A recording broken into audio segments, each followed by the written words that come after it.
देखे जरा किसमें कितना है दम वाला संदेश हर तरफ से दिखाई दे रहा है। दिल्ली, पटना और चेन्नई से लेकर जबलपुर तक फुल सियासी एक्शन दिख रहा है।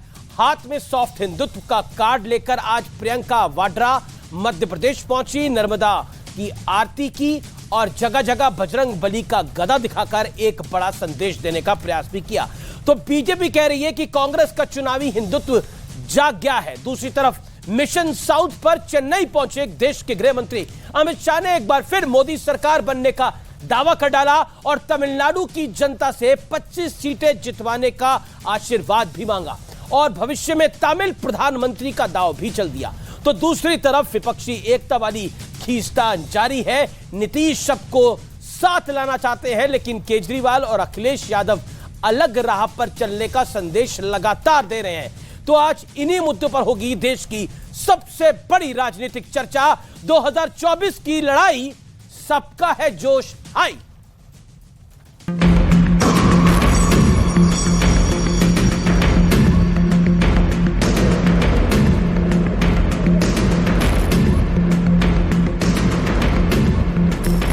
प्रियंका वाड्रा ने मध्य प्रदेश में नर्मदा आरती के साथ चुनावी शंखनाद कर दिया।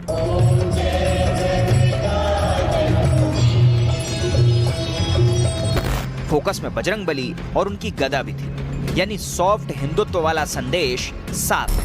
किसी के लिए कुछ नहीं हो रहा। ये सरकार चली है तो घोटालों के लिए चली है, भ्रष्टाचार करने के लिए चली है। एक और प्रियंका दीदी गई है मध्य प्रदेश, राहुल गांधी जी मुंह दिखाने लायक नहीं रहे तो बहन प्रियंका जी को वहां पर भेज दिया। मेरा प्रियंका गांधी जी और कांग्रेस पार्टी से वचन है कि किसानों के कर्जे क्यों माफ नहीं हुए और आज कौन से झूठे वायदे करने आए। अब चुनावी हिंदू हैं, चुनाव आते ही आपको मां नर्मदा की याद आती है, मां गंगा मैया की याद आती है। लेकिन बीजेपी प्रियंका गांधी की सभा में तिरंगे के अपमान और गलत तरीके से आरती करने का आरोप लगा रही है। उधर मिशन साउथ पर निकले गृह मंत्री अमित शाह ने फिर एक बार मोदी सरकार का दावा किया कि 2024 में नरेंद्र मोदी जी को तमिलनाडु का आशीर्वाद मिले और 25 से ज्यादा सीटें तमिलनाडु में एनडीए जीतकर मोदी जी प्रधानमंत्री बने। ये चर्चा भी शुरू हो गई कि कुछ पुराने साथी दोबारा एनडीए का हिस्सा बन सकते हैं। 2024 में मोदी वर्सेस ऑल होता हुआ हम देख रहे हैं। अरविंद केजरीवाल से लेकर नीतीश कुमार, राहुल गांधी सब शायद एक मंच पर आएंगे मोदी को हराने के लिए। How do you see it, Modi versus all? Bring it on. इसी बीच कांग्रेस नेता प्रमोद तिवारी ने काशी में चल रहे G20 समिट को लेकर एक बयान दिया जिस पर विवाद खड़ा हो गया। बनारस लोग तब जाते हैं जब अंतिम घड़ी आती है। कहा जाता है वहां जो अपने प्राण त्यागता है उसे मोक्ष मिलती है। तो इनकी लंबी उम्र हो, बहुत लंबी उम्र हो, पर राजनीतिक पारी का अंत हो रहा है विनको। उनसे पहले अखिलेश यादव भी ऐसा ही एक बयान दे चुके हैं। 1 महीना नहीं, 2 महीना, 3 महीना वहीं रहें, अच्छी बात है। वो जगह रहने वाली है, आखिरी समय पर वहीं रह जाता है बनारस में। लेकिन आज सबसे बड़ा सवाल है कि क्या फिर एक बार हिंदुत्व के मुद्दे पर चुनावी टकराव होने जा रहा है? इसी पर होगी देश की सबसे बड़ी बहस। तो अब वक्त है आर पार के सुप्रसिद्ध विश्लेषण का। 2024 की चुनावी ताल का विश्लेषण, यानी जो यत्न करे जा रहे हैं उसका विश्लेषण। बीजेपी एनडीए का कुनबा बढ़ाने का संकेत मिल रहे हैं। विपक्ष बीजेपी विरोधियों को एक मंच पे लाने का एक पूर्ण प्रयास हो रहा है। नीतीश कुमार उसकी अगुवाई कर रहे हैं। बीजेपी के लिए बड़ी चुनौती, साउथ में वोट का गणित बढ़ाने की एक बड़ी चुनौती है। विपक्ष के लिए बड़ी चुनौती, समाजवादी पार्टी और आम आदमी पार्टी ने अलग चुनाव लड़ने का संकेत दिया है। आम आदमी पार्टी दिल्ली से लेकर पंजाब तक कांग्रेस के खिलाफ लड़ती आई है और उनकी सरकारों को सिर्फ हराया नहीं है, सफाया कर दिया है। बढ़ता हूं मैं आगे। कर्नाटक में बजरंग बली के नाम का फायदा नहीं हुआ। नए मुद्दे को तलाशने की बीजेपी को जरूरत है। विपक्ष के एंगल से बंगाल में कांग्रेस ममता की दया के भरोसे पर है। ममता बनर्जी जो चाहे वो देंगी कांग्रेस को, अगर कांग्रेस गठबंधन करती है, क्योंकि कांग्रेस मूलतः और कांग्रेस के एक कार्यकर्ता का कहा मर्डर भी हुआ है, जिसका आरोप टीएमसी पार्टी पर लगाया जा रहा है। बढ़ता हूं मैं आगे। मोदी के तौर पर मजबूत चेहरे का बीजेपी को बड़ा फायदा है। विपक्ष का चेहरा कौन है, इस सवाल पर सब चुप हैं, क्योंकि शरद राव पवार भी बनना चाहते हैं, नीतीश कुमार भी बनना चाहते हैं और ममता बनर्जी की भी आस है, और कांग्रेस के लिए तो राहुल गांधी है ही। बढ़ता हूं मैं आगे। बड़ा सवाल, आज का जो बड़ा सवाल है इस चर्चा का, वो ये है, सिर्फ मोदी हराओ का एजेंडा से विपक्ष को जनता का साथ मिल जाएगा? मेरे साथ बातचीत करने के लिए कौन कौन जुड़ा है? मेरे साथ डॉक्टर अजय आलोक हैं इस चर्चा में, उनका अभिनंदन है। शुभराष्ट्रा है, अजय आलोक भारतीय जनता पार्टी के प्रवक्ता हैं। शुभराष्ट्रा है, जानी मानी राजनीतिक विश्लेषक हैं और लेखिका है। मेरे साथ मेंबर ऑफ पार्लियामेंट महुआ माजी है, सांसद है जेएमएम की। मेरे साथ मानव जायसवाल है, प्रवक्ता टीएमसी के। अखिलेश प्रताप सिंह है, नेता, वरिष्ठ नेता और प्रवक्ता कांग्रेस पार्टी के। आप तमाम लोगों का अभिनंदन है। डॉक्टर अजय आलोक, सवाल बहुत सीधा है, एनडीए का कुनबा उस ढंग से नहीं बन रहा जिस तरह से विपक्ष का कुनबा बढ़ता जा रहा है, लेकिन एक सवाल और है, आप लोग रेस्टलेस हो रहे हैं इसको देखकर।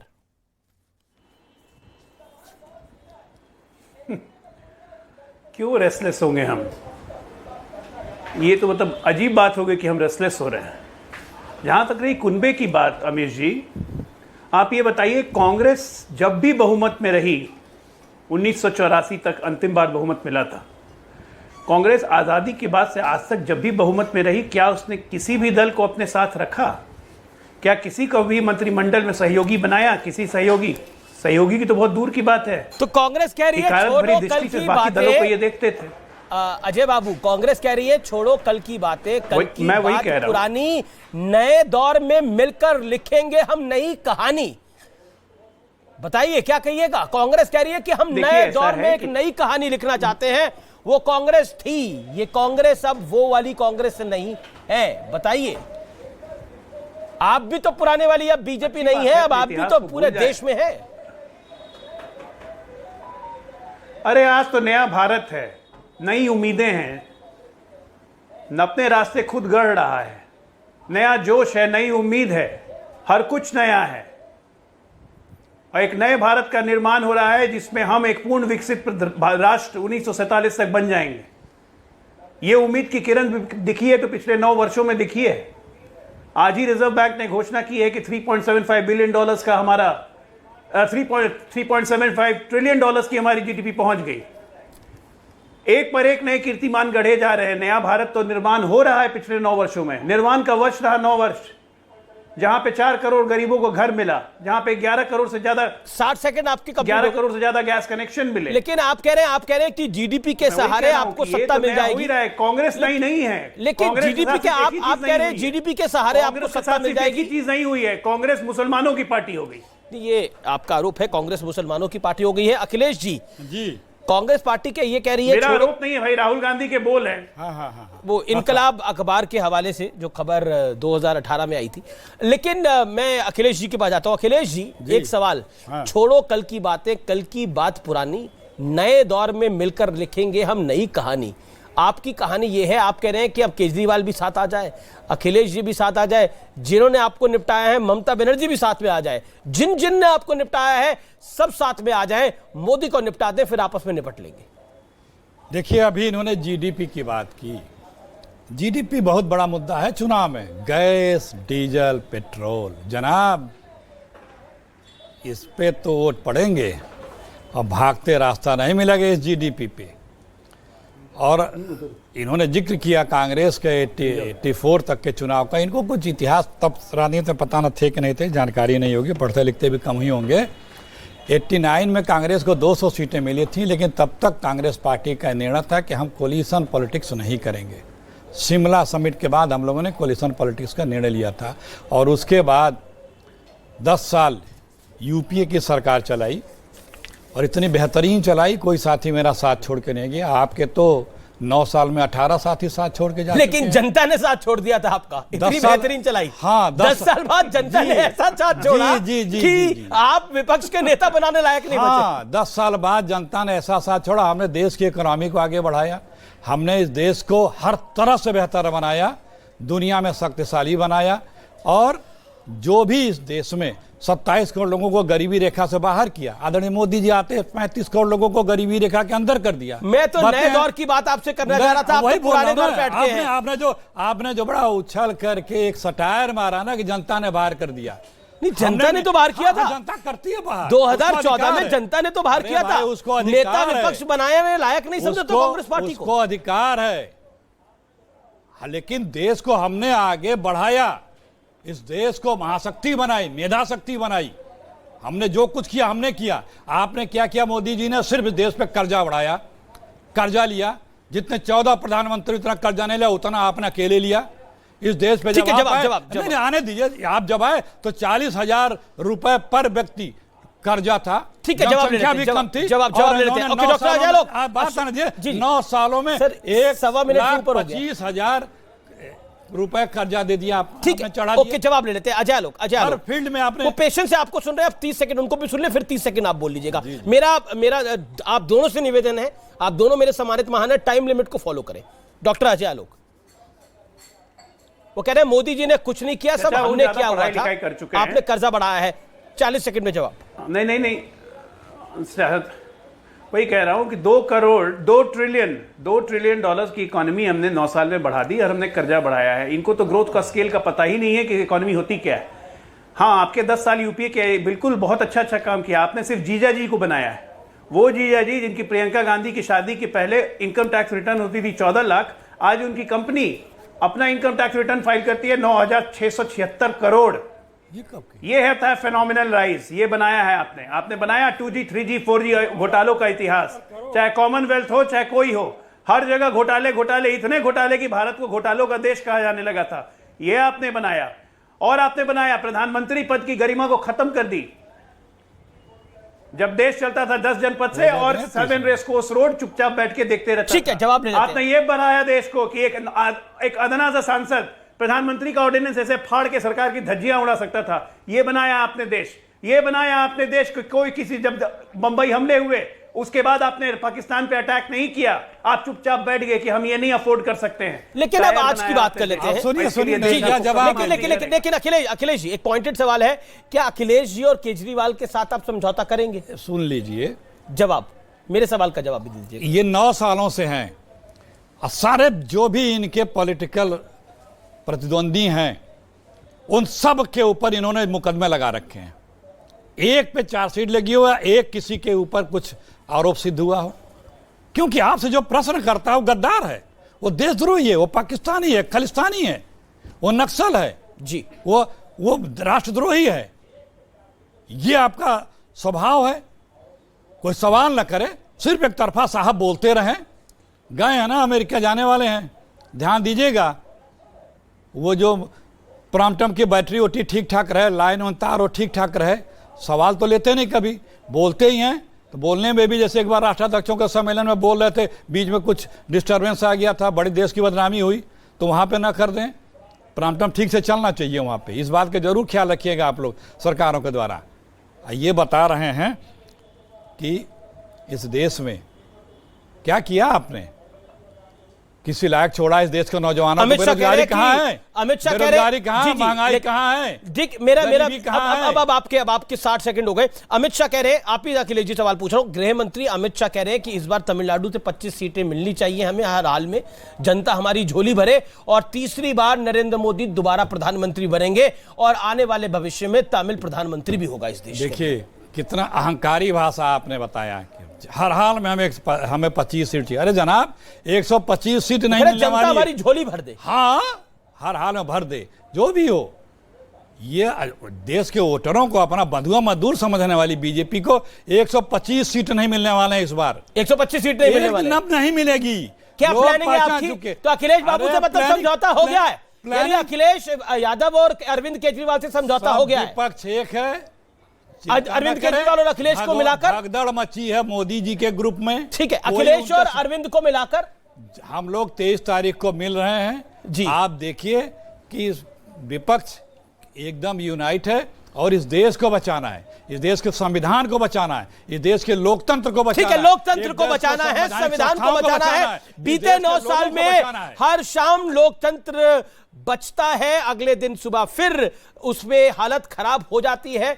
ये 9 साल में लगातार देखने को हमें मिला है। लेकिन एक सवाल, लेकिन देखिए कुनबा तो बढ़ रहा है, और मैंने इसलिए आपको बोला था, आप तो पेशे से डॉक्टर हैं तो स्ट्रेस लेना नहीं चाहिए। तो स्ट्रेस तो हो रहा होगा अजय आलोक, आपको टेंशन तो हो रही होगी, चिंता तो होंगे आप, चिंतित तो होंगे आप। अब सोचिए अरविंद और कांग्रेस एक साथ आ गई तो दिल्ली में आपका क्या होगा?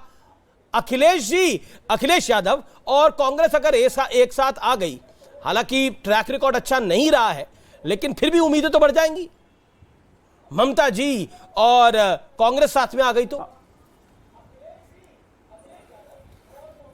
अमित जी, ये क्या पहले एक साथ नहीं आए थे? अखिलेश और कांग्रेस, ममता और कांग्रेस मिलकर चुनाव नहीं लड़े हैं क्या बंगाल में? अब अकेले हो गए हैं। अब दिक्कत इनकी है। देखिए पटना में एक साथ सारे भ्रष्टाचारी जुगनू बैठ के टिमटिमाएंगे, उससे हमें क्या फर्क पड़ा है?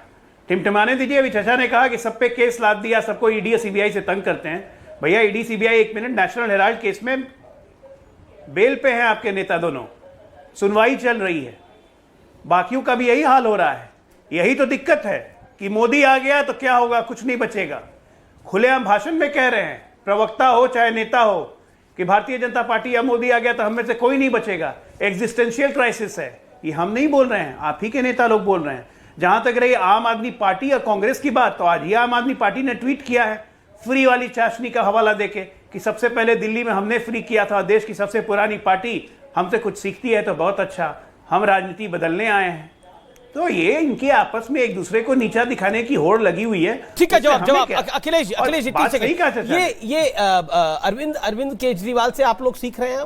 ये जो फ्री वाली पॉलिटिक्स है, जिस तरह से वो उनकी पार्टी भी क्लेम करती है लगातार कि कांग्रेस उनको फॉलो करती है कई चीजों में, क्योंकि पंजाब में उन्होंने आपको हराया नहीं, साफ कर दिया, दिल्ली में हराया नहीं, साफ कर दिया। नहीं, वही भाजपा के व्हाट्सएप विश्वविद्यालय के ज्ञान का यही है ना, कि जो बाद में आया उससे पहले वाला सीख रहा है। जैसे आया था कि साहब जैकेट है, मोदी जैकेट है, नेहरू जी ने मोदी जैकेट पहनी थी, तो इस टाइप का भाषा ज्ञान इन लोगों के पास है। आम आदमी पार्टी का वही तो ठीक है। अब बता रहे हैं, देखिए किस तरह की भाषा का प्रयोग किया इन्होंने, कि सारे भ्रष्टाचारी एक हो रहे हैं। विपक्ष अगर यूनाइट हो तो भ्रष्टाचारी है। हमारे गृह मंत्री भी बोल चुके हैं कि सब सांप नेवले के कीड़े जैसे एक डाल पे इकट्ठे होते हो रहे हैं। ये लोकतंत्र का मर्यादा है क्या? क्या विपक्ष यूनाइट नहीं हो सकता? या जो आपसे असहमत है वो आप इस तरह के भाषा का प्रयोग करते हैं? लोकतंत्र के मर्यादा के बाहर है। भाई लोकतंत्र में 2 पक्ष विपक्ष, जितना आदर सम्मान पक्ष का है उतना स्थान विपक्ष का भी है। तिवारी कह रहे हैं कि आखिरी वक्त में काशी जाया जाता है। वो तो जाया जाता है, वो तो एक तो आखिरी वक्त में काशी जाया जाता है, वो लोग वो ठीक है बात है। सुनिए, आध्यात्मिक बात कह रहे हैं वो, उसको आध्यात्मिक बात को कह रहे हैं। उन्होंने तो उनके लंबे जीवन की कामना भी की है, ये आप नहीं बताएंगे। तो ये इस तरह की भाषा का प्रयोग करना, यही दम अहंकार। 2021 में अखिलेश जी ने बोला, 2023 में कांग्रेस ने बोला। 5 सेकंड भी बोलने नहीं आपने लगातार डिस्टर्ब करते हैं ना, बिल्कुल डिस्टर्ब नहीं करा। अच्छा ठीक है, आप बोल लीजिए, 15 सेकंड और बोल लीजिए, 15 सेकंड और बोल लीजिए। Okay, then Ajay Alok, I will come to you 15 more second. हम यही कह रहे हैं कि देखिए लोग पहचान चुके हैं कि हमारे प्रधानमंत्री जी जो दुखड़ा और मुखड़ा पर निंदा और आत्म प्रशंसा और मुद्दों से भटकाना, और चुनाव के समय वो कोई अपने काम का चर्चा ना करना, वहां पे सिर्फ पोलराइज कैसे हो सकता उस चीज पे आकर के चुनाव को ले आने का प्रयास करना। लोग अब इस बात को समझ गए। तो पोलराइज तो आप भी करने की मध्य प्रदेश में कोशिश कर रहे हैं। हनुमान जी की गदा का कांग्रेस की कैंपेन में क्या काम है? नहीं, बिल्कुल नहीं, आपको मैंने बोलने दिया, आपने 20 सेकंड बोला जी। आपने हनुमान जी की गदा का कांग्रेस की कैंपेन में क्या काम है? आप कहने पोलराइज नहीं कर रहे, लेकिन हनुमान जी की गदा का क्या काम है, बताइए। देखिए, अब आप गदा पे आ गए। अभी गदा या पता नहीं क्या क्या हनुमान जी को बता रहे थे कि बजरंग दल को बजरंग बली बता रहे थे वहां। अभी अच्छा, आप कांग्रेस के प्रचार में हनुमान जी की गदा क्या कर रही है? पूरा जो है, अब कांग्रेस के प्रचार में हनुमान जी की गदा क्या कर रही है? मैंने कहा ना, मेरा सेंटेंस आप कभी पूरा नहीं, मैं तो पूरा होने दे रहा हूं आपको। सर, आप सवाल का तो जवाब दें। मेरा सेंटेंस आप कभी सवाल का तो जवाब दें। अगर वो जो इलेक्ट्रिकल गदा चल रही थी, जो घूम रही थी, वो शॉट्स दिखाइए जरा इलेक्ट्रिकल गदा के। वो तो वो जो गदा घूम रही थी, वो क्यों घूम रही थी? तो जीडीपी घूमनी चाहिए थी अगर आपको विकास पे चुनाव लड़ रहा है। हनुमान जी की गदा क्या कर रही थी जबलपुर में? हम विकास पे बात करते हैं, और मध्य प्रदेश में लूटी हुई सरकार इस टाइम है बीजेपी की, जनादेश से नहीं मिला था। और महाराष्ट्र है, इसी साल वो भी चले जाएंगे दोनों सरकारें। और हम महाराष्ट्र का चुनाव अगले साल है। अरे अभी तो तमाम चीजें और वहां होनी है। मतलब आप लोगों का भी खेल जारी है उधर? नहीं, वो तो सुप्रीम कोर्ट जजमेंट के बाद ठीक बहुत से खेल की बात नहीं है।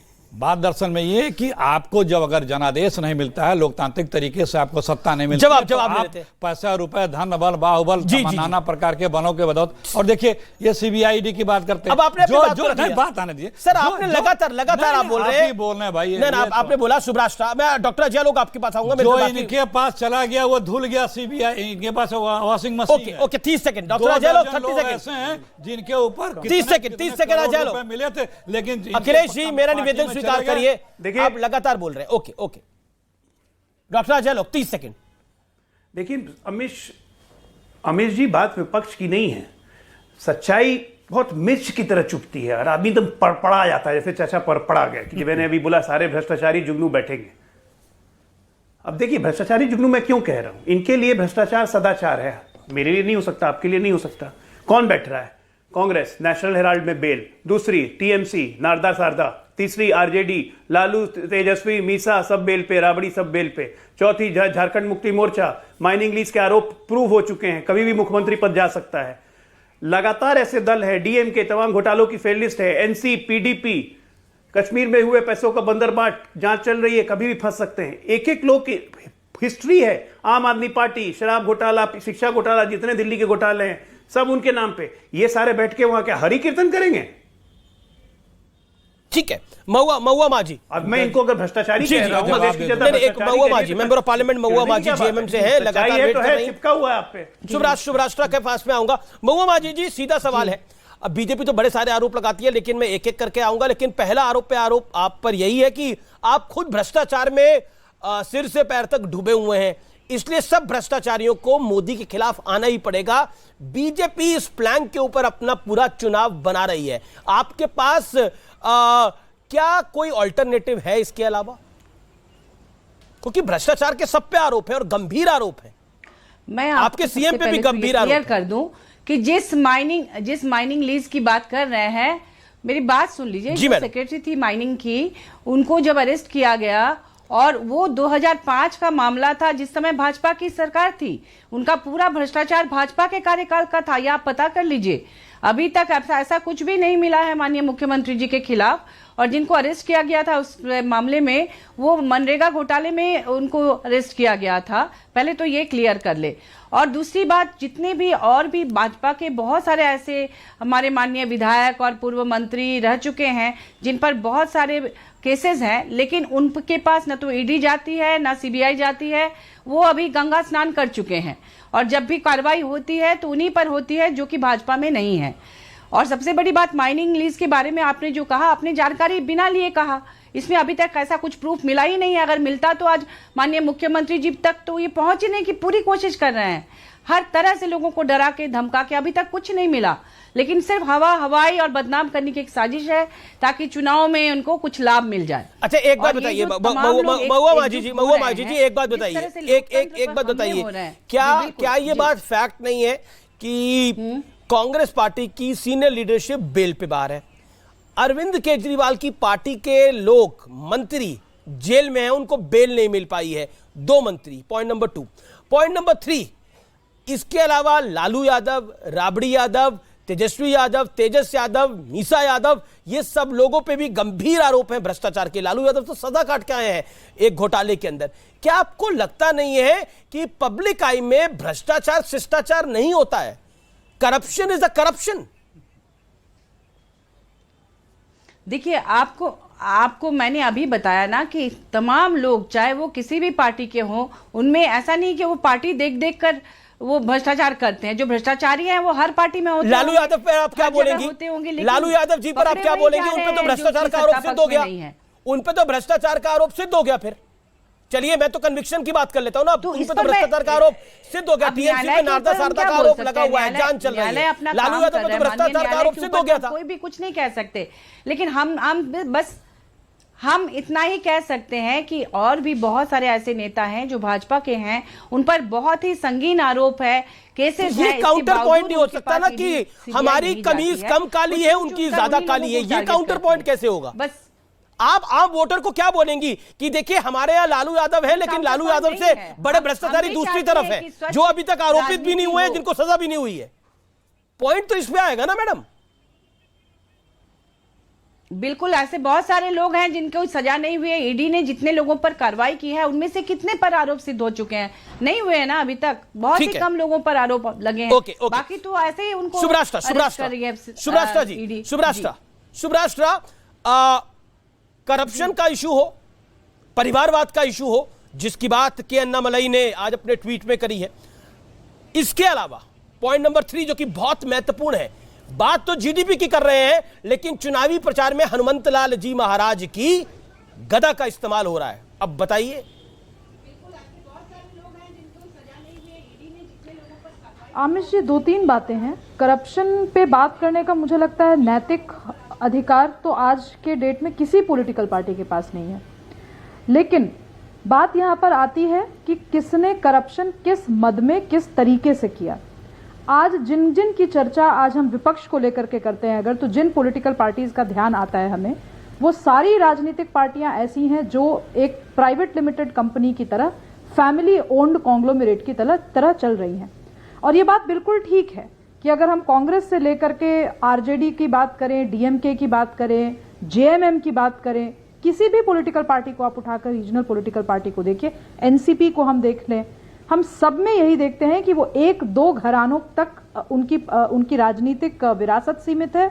और उन घरानों के जो बच्चे हैं या उनके जो पोते प्रपौत्र ये सब हैं, सबके नाम बड़े बड़े कॉन्ग्लोमरेट्स हैं, सबके नाम बड़े बड़े बिजनेसेस हैं। और उनका आप एनुअल इनकम टैक्स रिटर्न वगैरह अगर देखेंगे तो आपको समझ में आएगा कि ये ईडी और सीबीआई के जो रेड लग रहे हैं, वो इसलिए नहीं लग रहे कि उन्होंने बड़ी शुचिता से देश के कॉर्पोरेट इंडिया को बहुत योगदान दिया है, वो इसलिए लग रहे हैं क्योंकि वास्तव में करप्शन हुआ है।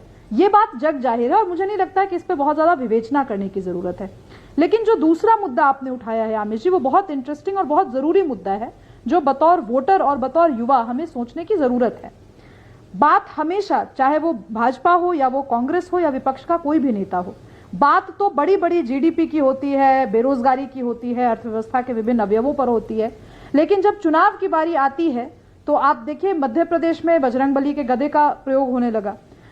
जब कर्नाटक चुनाव थे तो बजरंग दल और बजरंग बली, इन दोनों के अंतर को मिटा करके एक नैरेटिव गढ़ने की कोशिश की गई।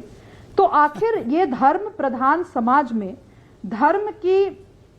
धर्म का उपयोग अगर राजनीतिक कारणों से हो रहा है, तो हम बतौर वोटर्स हमें भी तो प्रूव करना ठीक है। होगा। महुआ माजी का रिप्लाई है, महुआ माजी का रिप्लाई है 30 सेकंड। जी महुआ माजी रिप्लाई 30 सेकंड। वो कह रही है धर्म का प्रयोग तो आपका सहयोगी दल भी कर रहा है, कांग्रेस भी कर रहा है, आप बोलिए क्या करिएगा आप? देखिए बीजेपी करती है तो हिंदू मुसलमान कर रही है, कांग्रेस कर रही है तो क्या कर रही है? देखिए कई बार टिट फॉर टैट या जो है ना लोहा लोहा को काटता है, उसी पैटर्न पे चलना की जरूरत पड़ती है। आपने देखा होगा कि किस तरह से धर्म की राजनीति हो रही है यहाँ पर। अब कुछ दिन पहले एक सर्वे आया कि ये पता लगाया जा रहा है कि कहाँ मंदिर है, उसके आसपास के बूथ को सशक्त किया जाए, उसमें जाकर मंदिर बनाया जाए। तो इस तरह की राजनीति, ये विकास की बात नहीं कर रहे हैं। अभी इतनी बड़ी ट्रेन दुर्घटना हुई बालासोर में, इसके पीछे लापरवाही थी। जो सुरक्षा मानक आसानी से तैयार किए जा सकते थे वो नहीं किए गए। आप दिखावे के लिए आप बड़े बड़े ट्रेन ला रहे हैं, लेकिन जो आपके पास पहले से इंफ्रास्ट्रक्चर है उनकी मरम्मत कराइए। यहाँ इतने सारे जान चली गई, उस पर ध्यान नहीं दिया गया। लगातार प्राइवेटाइजेशन हो रहा है, आप बेसिक चीजों पर ध्यान नहीं दे रहे हैं। और गलत है ना, धर्म को कौन इस्तेमाल कर रहा है? महुआ मांझी जी साहित्यकार हैं, लेकिन उनकी इस बात से मैं काफी निराश हुई कि लोहा लोहे को काटता है। यह बात बोलकर उन्होंने देश में बढ़ती सांप्रदायिकता के रॉ को एक तरह से जस्टिफिकेशन दिया है।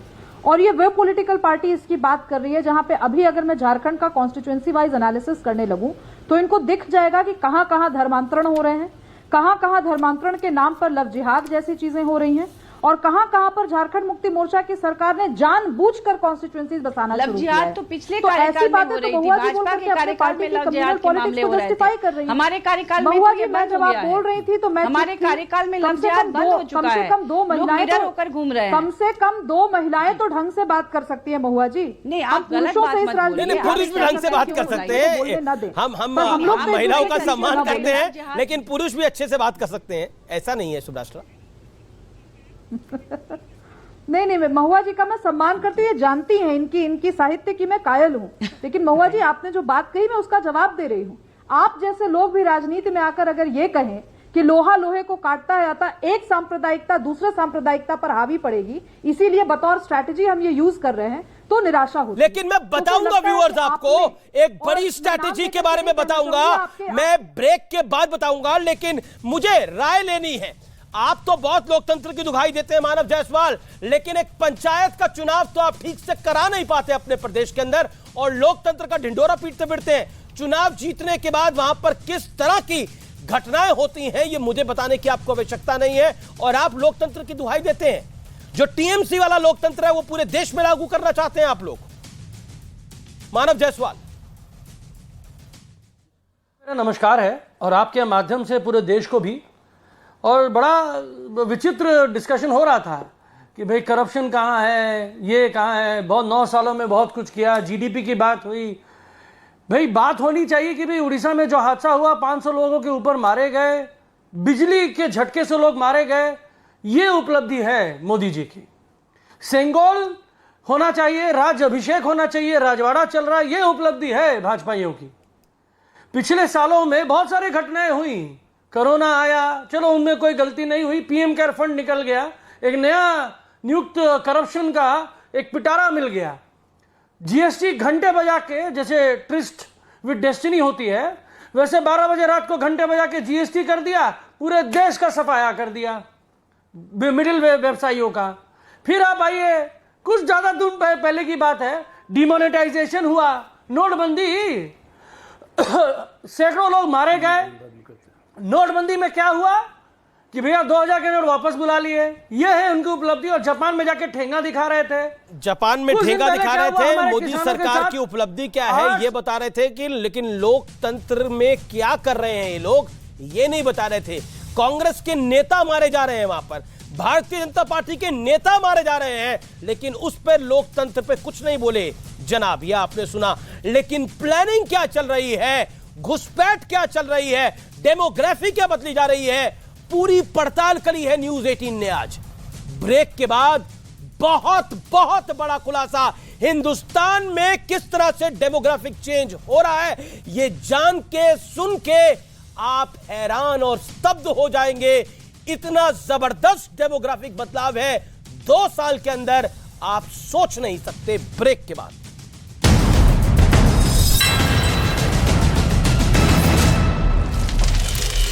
सैकड़ों लोगों को बरगलाकर उनका धर्म परिवर्तन कराया गया। यानी कि 3 साल से कम समय में ही गेमिंग ऐप के जरिए धर्मांतरण का खेल इतने बड़े स्तर पर पहुंच गया। सूत्रों के मुताबिक इसमें सबसे बड़ी भूमिका जाकिर नाइक और बिलाल फिलिप की स्पीचों की रही। जानकारी के मुताबिक शाहनवाज ने नाबालिगों को झांसी में लेने के लिए जाकिर और बिलाल के चरमपंथी विचारों वाले वीडियो का जमकर इस्तेमाल किया। बाकायदा चरणबद्ध तरीके से यह मॉड्यूल काम करता है। पहले लोगों को प्रभावित किया जाता है और उसके बाद उनको इस तरीके के भाषण सुनाए जाते हैं। विदेशों में बैठकर भारत में जहर फैलाने वाले लोगों को लेकर भारत सरकार भी सतर्क है। जहाँ जहाँ इस प्रकार के तत्व हैं, वो केवल भारत विरोधी नहीं है, वो समाज विरोधी है। सूत्रों के मुताबिक जांच एजेंसियां भारत के खिलाफ साजिश रचने वाले इन गिरोह पर लगाम लगाने की तैयारी में जुटी है। लेकिन गेमिंग ऐप से धर्मांतरण केस में मास्टरमाइंड शाहनवाज उर्फ बद्दू की गिरफ्तारी के बाद अब इस मामले में कई और पर्दाफाश होने की उम्मीद जताई जा रही है। शाहनवाज और उसके भाई को पुलिस ने मुंबई के पास अलीबाग से गिरफ्तार किया। हालांकि पहले पुलिस को सूचना मिली थी कि शाहनवाज मुंबई के वर्ली इलाके में छिपा बैठा है, लेकिन पुलिस सूत्रों ने बताया कि जब वहां छापेमारी की गई तो शाहनवाज भाग निकला, जिसके बाद पुलिस लगातार उसकी तलाश करती रही। इसी दौरान पुलिस को खुफिया जानकारी मिली कि धर्मांतरण के आरोपी शाहनवाज ने अलीबाग में समंदर किनारे किसी लॉज में पनाह ली है, जिसके बाद पुलिस की कई टीमें वहां रवाना हुई और उसे लॉज से धर दबोचा। पुलिस ने आरोपी से एक मोबाइल फोन और एक टैबलेट भी जब्त किया। और सूत्रों ने बताया कि जब वो नाबालिग शाहनवाज से जीतने का तरीका पूछते हैं तो वो उन्हें इस्लाम धर्म की मदद से जीत हासिल करने की बात कहता, जिसमें वो गेम खेलने से पहले कुरान की आयतें पढ़ने का दावा करता और नाबालिगों को भी आयतें पढ़ने की सलाह देता। हालांकि जानकारी के मुताबिक शाहनवाज इस दौरान खुद को गैर मुस्लिम बताता था और दूसरे खिलाड़ियों को गेम जीतने का मंत्र देने के लिए चैटिंग ऐप डिस्कॉर्ड पर जुड़ने के लिए कहता था। सूत्रों ने बताया कि इस चैटिंग ऐप पर जुड़ने के बाद ही ब्रेन वॉश का काम शुरू किया जाता था, जिसमें शाहनवाज नाबालिगों को अपने जाल में फंसाने के लिए जाकिर नाइक और बिलाल फिलिप जैसे कट्टरपंथियों के वीडियो का इस्तेमाल करता था।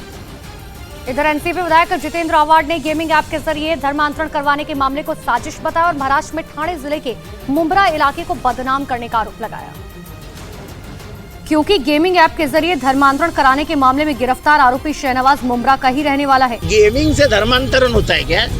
मजाक है क्या? जितेंद्र आव्हाड ने इस मामले में शाहनवाज को फंसाने का आरोप लगाया। मुसलमान बच्चा दिखा, गेमिंग का नाम डाल दिया, बोल दिया धर्मांतरण, मुसलमानों को बदनाम करने में लगता क्या है? एनसीपी विधायक ने पूछा कि मुंब्रा में वो 400 लोग कौन हैं जिनके धर्मांतरण का दावा किया जा रहा है। इधर ऑनलाइन गेमिंग के जरिए धर्मांतरण का पर्दाफाश होने के बाद महाराष्ट्र के मुंब्रा में लोग सड़कों पर उतर आए। लोगों ने मौन मार्च निकाला। मुंब्रा की सड़कों पर लोगों ने एकता मार्च निकाला, जिसमें दोनों धर्मों के लोग शामिल हुए। इनका कहना है कि मुंब्रा को बेवजह बदनाम नहीं किया जाना चाहिए। दरअसल उत्तर प्रदेश की गाजियाबाद पुलिस ने ऑनलाइन गेमिंग के जरिए हो रहे धर्मांतरण का पर्दाफाश किया था, जिसका मास्टरमाइंड शाहनवाज महाराष्ट्र के मुंब्रा का रहने वाला है।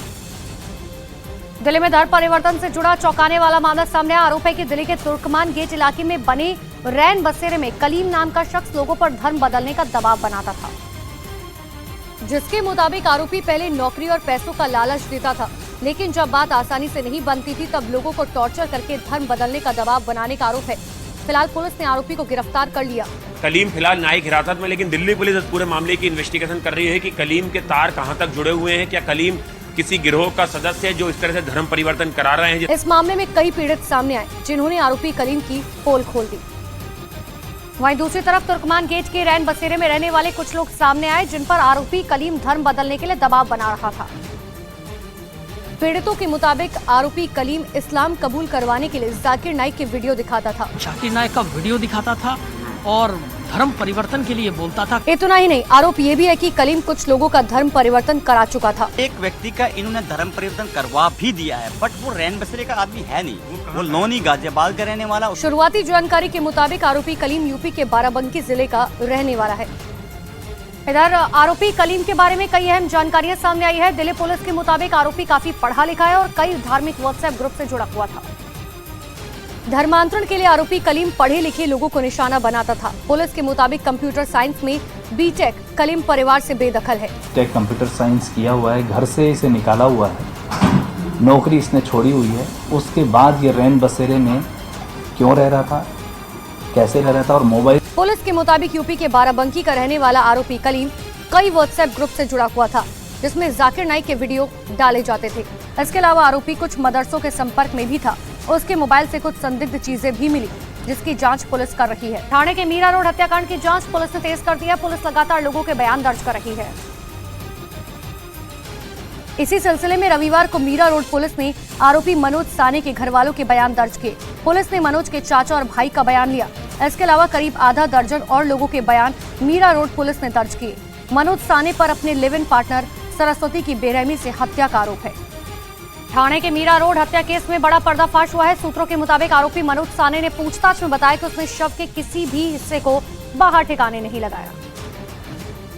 हालांकि पुलिस आरोपी मनोज साने के बयान को वेरीफाई करने के लिए बिल्डिंग की सीसीटीवी फुटेज खंगालने में जुटी है। पुलिस सूत्रों के मुताबिक एक सीसीटीवी में मनोज साने काले रंग की पॉलिथीन कंधे पर लेकर जाते हुए दिखाई दिया। इसके अलावा सरस्वती की बहनों ने आरोपी पर जबरदस्ती लिव इन रिलेशनशिप में रहने के लिए दबाव बनाने का आरोप लगाया है। फिलहाल पुलिस फॉरेंसिक और ऑटोप्सी रिपोर्ट का इंतजार कर रही है, जिसमें और भी खुलासे हो सकते हैं।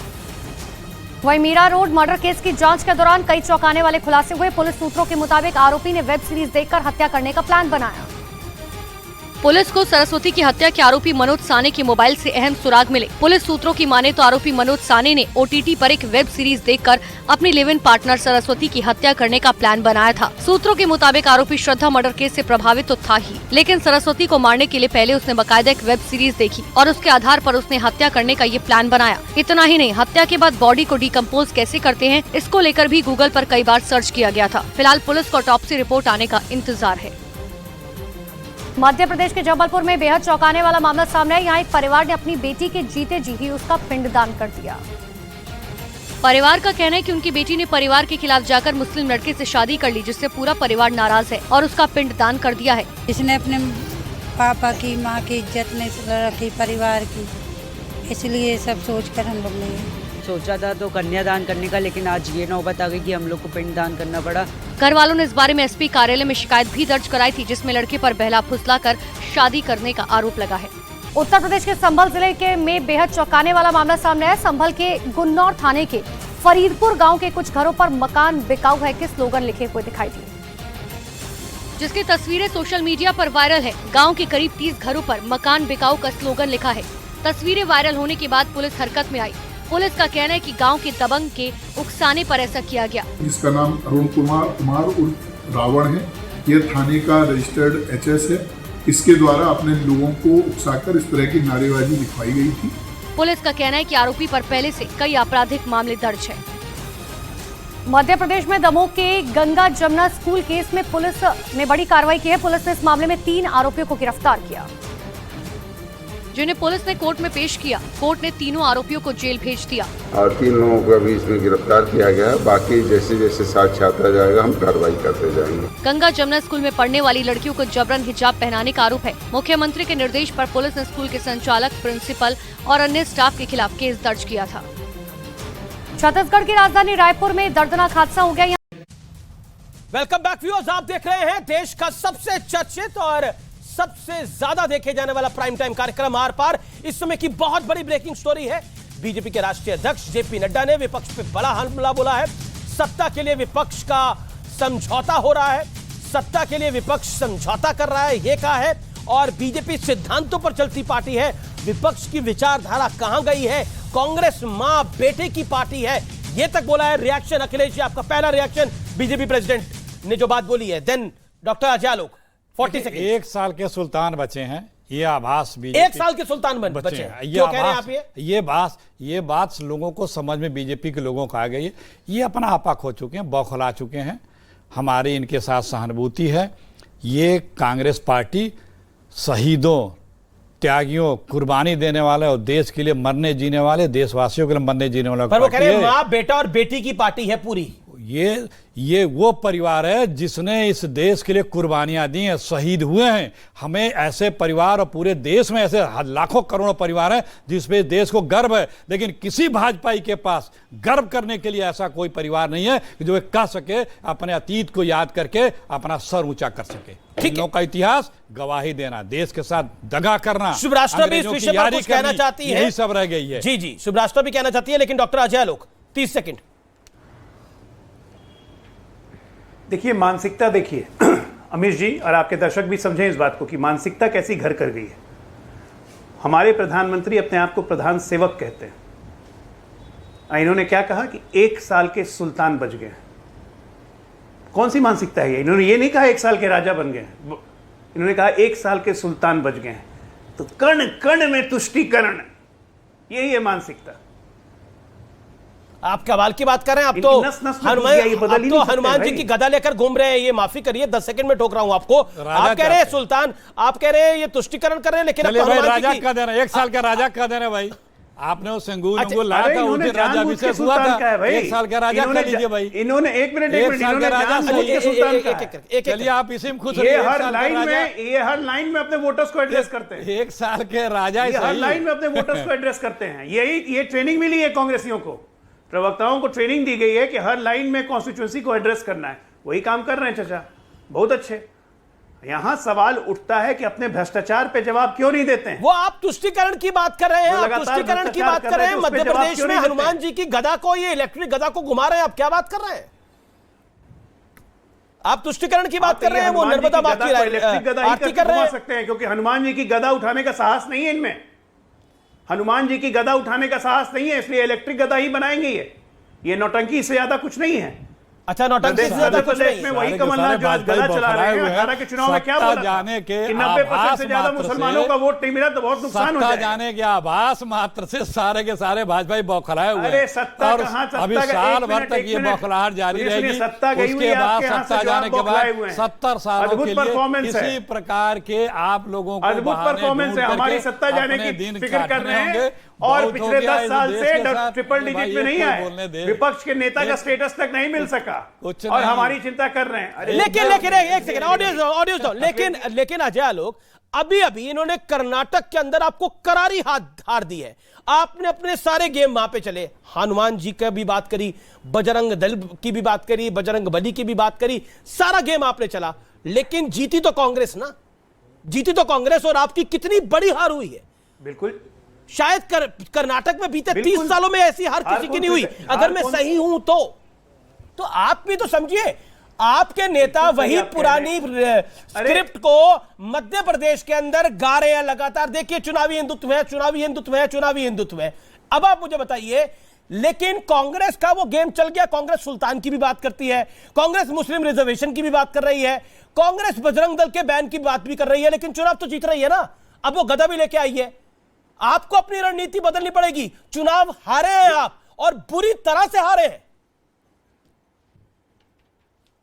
देखिए, हम चुनाव हारे हैं और जनादेश को हम बिल्कुल सहजता से स्वीकार करते हैं और नमन करते हैं। हम ईवीएम पे सवाल नहीं उठाते, है ना। पहली बात तो ये, हम हारे, जनता ने हमें हराया, एक्सेप्टेड है, लेकिन इसकी रणनीति कुछ और थी जिसको जनता को भी, सब देश की जनता को समझने की जरूरत है। हमारा वोट प्रतिशत वही का वही रहा। अब मॉरल जीत आप ले रहे हैं। देखिए, कांग्रेस का वोट शेयर ज्यादा था। अच्छा, क्या लगता है आपके नेता बोल रहे कर्नाटक में कांग्रेस ने ये नहीं करा। अभी मतलब कुल मिलाकर सरकार को महीना 2 महीना नहीं हुआ, लेकिन आपको उम्मीद है कि सारे अपने वादे पूरे कर दे। ऐसे थोड़ी होता है अजय आलोक जी, स्थिति को समझिए भाई। बिल्कुल ऐसे नहीं होता है। हम कहां कह रहे हैं ऐसे? आपके नेता लगातार कर्नाटक में बोल रहे हैं, देखिए वादा पूरा नहीं कर रहे, देखिए वादा पूरा नहीं कर रहे। आप राजस्थान में पूछिए ये बात, आप छत्तीसगढ़ में बोलिए, आपका अधिकार है। 4.5 साल का शासन हो गया, लेकिन 1.5-2 महीने की सरकार को आप बोलेंगे ये अपने वादे पूरे नहीं कर रहे। क्या आपको लगता नहीं है कि आप भी जल्दबाजी में हैं? हम वादे पूरे नहीं, आप हारना भूल चुके हैं। आप हारना भूल चुके हैं। बात तो दूर, आप हारना भूल चुके हैं। एक सेकंड, अरे हम वादा पूरा करने के दूर, हम वादा खिलाफी की बात कर रहे हैं अमित जी। इन्होंने आते के साथ पावर टैरिफ बढ़ा दिए, 2 रुपए प्रति यूनिट, 2 रुपए 80 पैसे प्रति यूनिट। ये वादा खिलाफी है। फ्री की बात तो दूर है, वो जब करेंगे ये करेंगे। इन्होंने 15 लाख दे दिए वादा खिलाफी कर दी, सीधे इन्होंने बिजली के दाम बढ़ा दिए। हम वो बात कर रहे हैं। और एक बात सुनिए, ये कर्नाटका में जीते स्टेट जो कि पूर्ण रूप से मुस्लिमीकरण हुआ, जेडीएस का वोट कम हुआ, इनका वोट बढ़ गया। ये देश में 100 स्मार्ट सिटी लेकिन देखिए, आप काशी, लेकिन देखिए इन्होंने भी अपने चुनावी वादे, इन्होंने आप इनको चिढ़ाते रहे, आप इनको चिढ़ाते रहे, रामलला हम आएंगे, मंदिर नहीं बनाएंगे, तारीख नहीं बताएंगे। आप इनको चिढ़ाते रहे, इन्होंने राम मंदिर का काम कर दिया। आप 370 पे चिढ़ाते रहे, इन्होंने ही बनवाया। और कौन बना रहा है? सरकार बना रही है मंदिर। आपके प्रधानमंत्री, आपके नेता पीवी नरसिम्हा राव ने तो फ्लोर ऑफ द हाउस पे बोला था मैं मस्जिद बनवाऊंगा, मैं बाबरी मस्जिद बनाऊंगा। कांग्रेस के prime minister PV Narasimha Rao का हाउस में दिया गया बयान है ये। आप इनको चिढ़ाते रहे, 370 हटाओ, 370 हटाओ, इन्होंने 370 हटा दी। अब आइए काशी को क्योटो बनाओ, काशी को क्योटो बनाओ। काशी विश्वनाथ धाम ऐतिहासिक बन गया है, आपको दिखाई नहीं दे रहा क्या?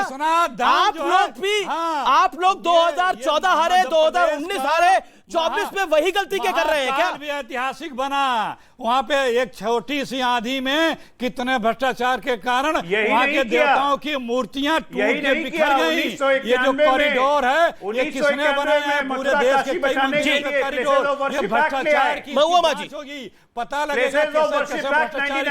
अच्छा ठीक है, महुआ जी को स्क्रीन पे लेके, महुआ जी, बीजेपी का तो आप पे बहुत संगीन आरोप है कि आप डेमोग्राफिक बदलाव कर रहे हैं बॉर्डर एरियाज के अंदर। जो आपके जो झारखंड के इलाके बांग्लादेश की सीमा से लगते हैं और पश्चिम बंगाल की सीमा से लगते हैं, वहां पे जबरदस्त डेमोग्राफी बदलाव हो रहा है और बीजेपी के नेता निरंतर इस बात को बोल रहे हैं। और इसका बड़ा सबूत यह है कि अनुमान के मुताबिक 2021 में पाकुड़ में जो मुस्लिम आबादी 23,000 थी वो 2021 में बढ़कर 2011 में जो 3,23,000 थी वो 2021 में बढ़ के 5 लाख के करीब पहुंच गई है, 4,98,000 हो गई है। यानी कुल आबादी लगभग 45% से ऊपर है। बताइए क्या करिएगा?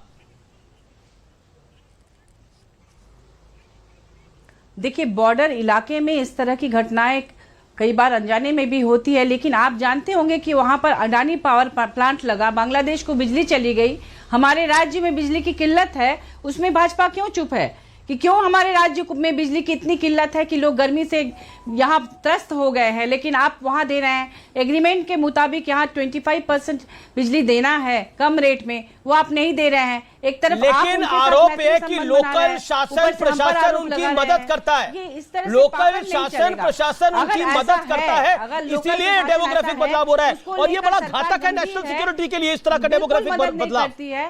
देखिए, हाँ, तो इसके लिए सरकार गंभीर है और लगातार इसमें प्रयास कर रही है।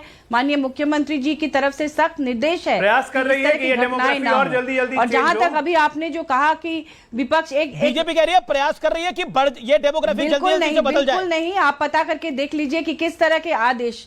देखिए, ये तो आप एक तरफ उनसे मैत्री बढ़ा रहे हैं, यहाँ का शोषण करके मैत्री बढ़ाने का मतलब थोड़ी है कि वहां के लोगों को बुला लेंगे है लोग, और दूसरी तरफ देखिए, इसके लिए सरकार बिल्कुल गंभीर है और इस पर पूरी नजर है।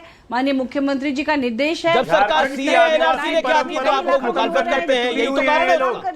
जब शासन जब भारत की सरकार सीए एनआरसी लेके आते हैं, इसका नजर है। और दूसरी बात, और जी मैं एक और बात कहना चाहूंगी, जी मैं एक और बात कहना चाहूंगी जो उस समय मौका नहीं मिला था मुझे बोलने का, कि एक तरफ आप कह रहे हैं कि विपक्ष एकजुट हो रहा है, तो एकजुट तो विपक्ष को आप करने का मौका दे रहे हैं। आपने माननीय राष्ट्रपति को इनवाइट नहीं किया संसद भवन के उद्घाटन में, आपने जो सोचिए वो संवैधानिक प्रधान है, उनको आपने इग्नोर किया, विपक्ष एकजुट होकर बहिष्कार किया।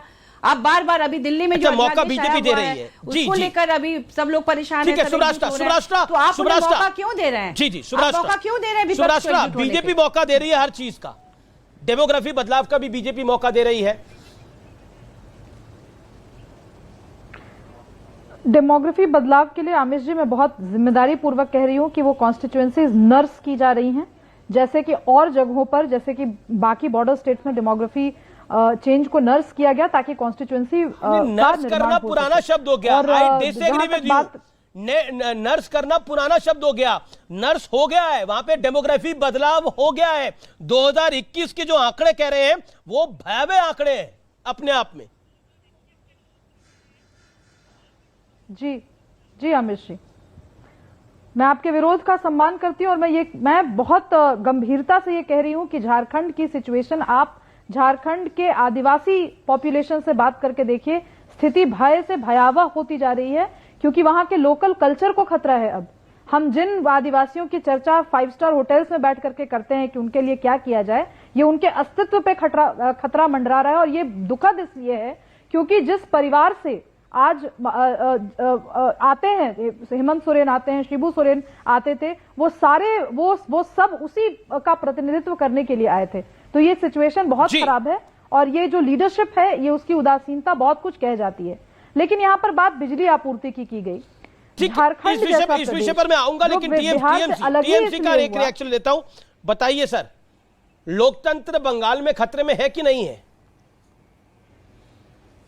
विरोधी पार्टियों के नेता मारे जा रहे हैं। अमित जी, सुनिए अमित जी, देखिए, जहां भाजपाई है ना जो फरफरा रही है और भाजपाई के पास कोई एजेंडा नहीं है, वो लोकतंत्र की गुहाई दे रही है, ऑर्डिनेंस में पास हो जा रहा है, वो लोकतंत्र की बात कर रहे हैं।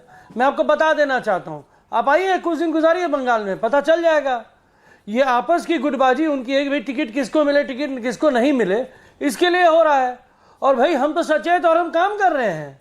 और जो लोग, जब नरसंहार चल रहा था कश्मीर में, जब हमारे हिंदुओं को मार के भगाया जा रहा था, तो वहां पे वीपी सिंह को कौन सपोर्ट कर रहा था?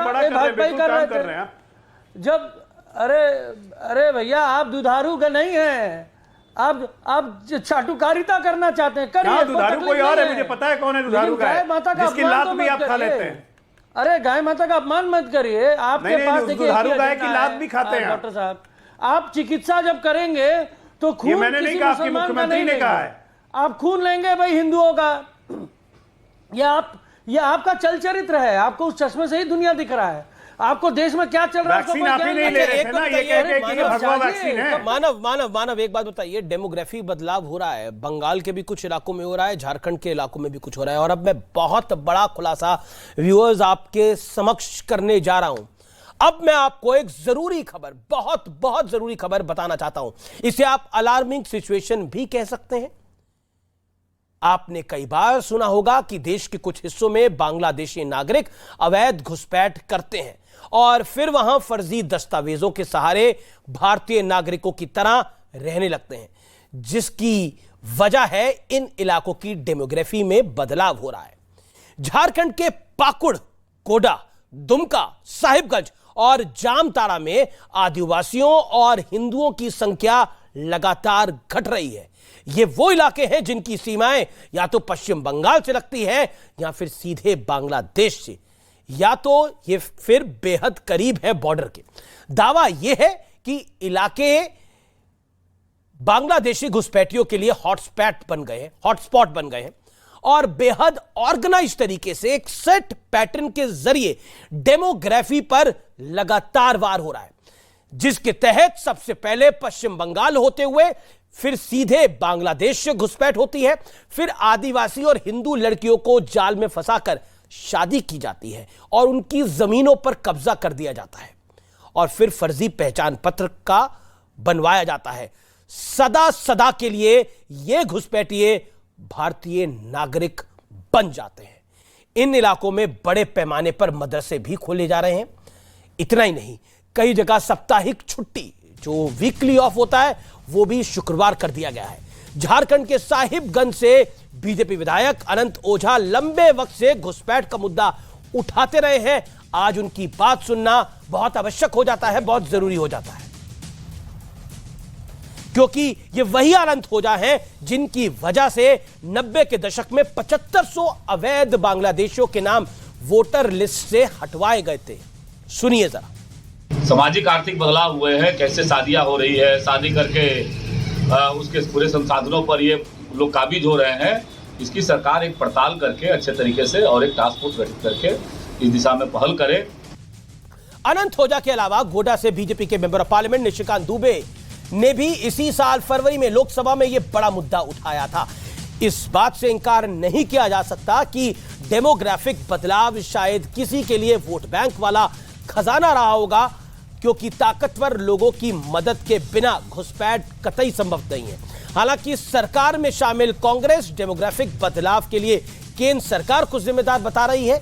झारखंड के ग्रामीण विकास मंत्री आलमगीर आलम कह रहे हैं कि बीएसएफ के होते हुए घुसपैठिए भारत में कैसे घुस रहे हैं, जबकि जामताड़ा से कांग्रेस विधायक तो ऐसी किसी घुसपैठ से ही इंकार कर रहे हैं। हालांकि आंकड़े कुछ और ही कहानी बता रहे हैं। अब मैं फैक्ट्स रखूंगा। 2011 में पाकुड़ की आबादी 9 लाख थी, जिसमें मुस्लिम आबादी 3,23,000 थी। अनुमान है 2021 में ये मुस्लिम आबादी 4,98,000 हो गई है, लगभग 5 लाख। यानी कुल आबादी का 45.55% यानी 45.55%।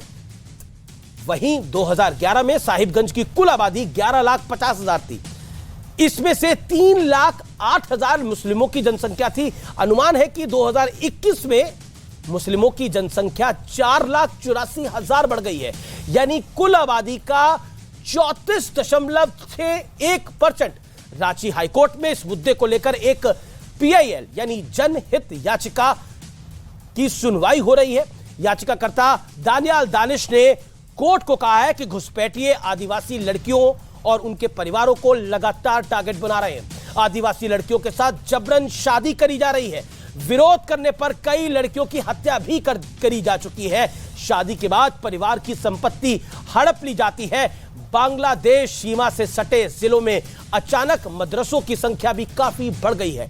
याचिकाकर्ता ने कोर्ट में 40 से ज्यादा ऐसे मदरसों की लिस्ट भी दे दी है, यानी प्रमाण के साथ, जो हाल ही में बनाए गए हैं। व्यूअर्स, ये खबर को हिंदू मुसलमान के एंगल से देखने और समझने की कतई भूल मत करिएगा, क्योंकि ये देश की आंतरिक सुरक्षा से जुड़ा बहुत बहुत अहम मुद्दा है। क्योंकि धर्म परिवर्तन हो या फिर अवैध घुसपैठ, ये भारत के लिए बेहद खतरनाक है। इसलिए सोचना और समझना जरूरी है कि इतना बड़ा खेल सालों से इतने सन्नाटे में कैसे खेला गया, इसके लिए कौन जिम्मेदार था, कौन जवाबदेह था।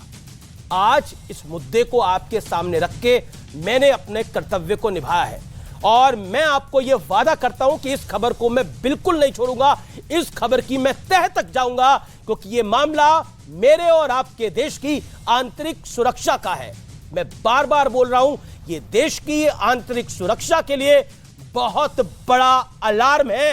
एजेंसीज को इसके बारे में विचार करना ही चाहिए। और इस वीडियो को मेरा आपसे निवेदन है, जितना शेयर कर सके करें, क्योंकि देश के लिए को जागरूक बनाने के लिए यह वीडियो बहुत बहुत जरूरी है।